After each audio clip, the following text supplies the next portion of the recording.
ایک دن صحابہ سے فرمایا میرا دل چاہتا ہے کہ ہر مومن کے سینے میں سورہ ملک ضرور موجود ہو، یہ میری تمنا ہے حضور نے فرمایا۔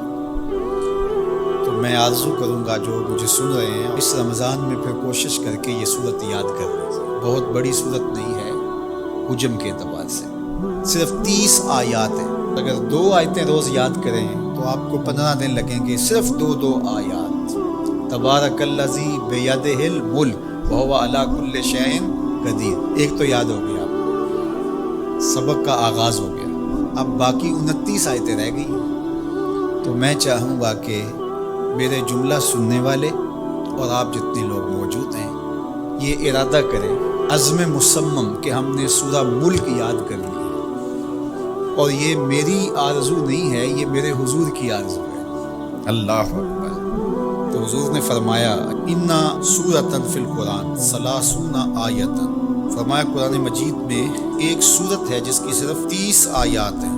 اگر کوئی شخص اس سورت کی تلاوت کرتا ہے تو اللہ تعالیٰ جل شانہ اس کی برکت سے اس کی مغفرت فرما دیتا ہے۔ فرمایا کہ وہی تبارک الذی بیدہ الملک، اور وہ سورت ہے تبارک الذی بیدہ الملک، سورہ الملک ہے۔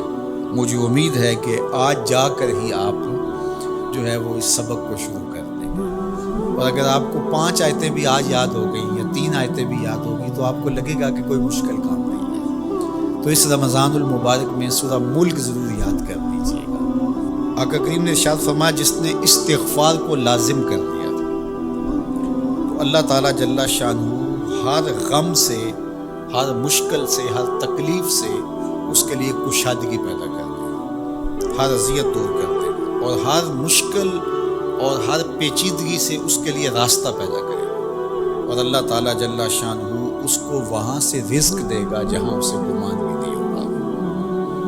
اللہ اکبر۔ حضرت انس رضی اللہ تعالیٰ عنہ سے ایک روایت سن لیجئے۔ کہتے ہیں کہ رسول کریم صلی اللہ علیہ وآلہ وسلم نے فرمایا کہ جس طرح تانبے کو، لوہے کو، دھاتوں کو زنگ لگتا ہے اس طرح دلوں کو بھی زنگ لگتا ہے، اور فرمایا زنگ کو اتارنے کے لیے جو چیز بنائی گئی ہے وہ استغفار ہے۔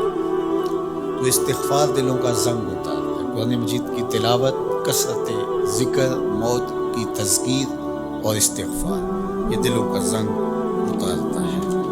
اللہ اکبر۔ تو یہ آپ کے سامنے جو احادیث رکھی گئی ہیں، اللہ ہمیں ان سب پہ عمل کی توفیق عطا فرمائے۔ کثرت کے ساتھ لا الہ الا اللہ اپنے معمولات زندگی میں شامل کریں، یہ تجدید ایمان کا ذریعہ ہے۔ اسی طرح سبحان اللہ و بحمدہ یہ دن میں 100 مرتبہ اپنے معمولات میں شامل کر لیں۔ اگر سمندر کی جھاگ سے بھی زیادہ یا اس کے برابر بھی گناہ ہوئے تو یہ کلمات صرف 100 مرتبہ پڑھنے سے سارے گناہ بخش دیے جاتے ہیں۔ اسی طرح درود شریف کی کثرت، سورہ ملک کو یاد کرنا اور سورہ یاسین کی تلاوت کرنا 10 قرآن مجید پڑھنے کے ثواب کے برابر۔ تو یہ اتنا خزانہ آج کی اس نشست میں آپ کو دے دیا گیا ہے۔ اللہ آپ کو جزائے خیر عطا فرمائے۔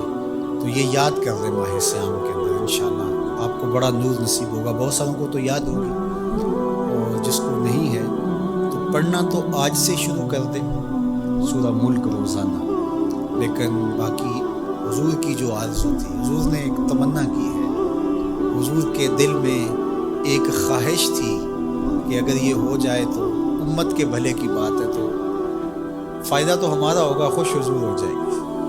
اللہ اکبر۔ تو فرمایا کہ میری آرزو ہے کہ میرا ہر امتی سورہ ملک اپنے سینے میں سمو لے۔ اللہ سورہ ملک کا جمال بھی دے، اس کی تلاوت کا نور بھی نصیب فرمائے، صحت لفظی کے ساتھ اس کو پڑھنے کی، اس کو یاد کرنے کی توفیق نصیب فرمائے۔ وہ سینہ قبرستان کی طرح ہے جس میں قرآن کی کچھ آیات نہیں، تو اس لیے اپنے سینے کو منور کریں، آباد رکھیں۔ اللہ آپ کو اپنی خاص